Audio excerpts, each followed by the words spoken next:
राज्यातील सर्वात फेमस योजना माझी लाडकी बहीण योजनेमार्फत दर महिन्याला 1500 रुपये हप्ता लाडक्या बहिणींच्या खात्यामध्ये जमा होतो. आता सप्टेंबरचा हप्ता तुमच्या खात्यामध्ये येणार आहे. जरी आला नसेल तर नाही कमेंट करा. आता तुम्हाला एक महत्त्वाची अपडेट सांगतो.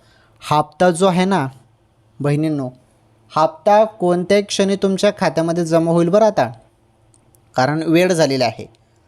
लाडकी बहीण योजनेचा जो हप्ता आहे तो कोणत्याही क्षणी तुमच्या खात्यामध्ये पडणार आहे, जमा होणार आहे. त्यामुळे अचानकपणे हप्ता जमा होईल. त्यामुळे मोबाईलचे SMS तुम्ही चेक करत राहा. हप्त्याला आता सुरुवात होणार आहे आणि कोणत्या क्षणी पैसे तुमच्या खात्यामध्ये पडतील, ही सर्वात मोठी अपडेट आहे. चेक करा सर्वांनी मोबाईलचे SMS. शक्यतोवर आता पैसे जमा केलेच जाणार आहेत आणि राज्यातील सर्व महिलांना पैसे दिले जाणार आहेत. आणि KYC करायला सांगितलं तेवढी KYC करून घ्या सर्वांनी. ओके.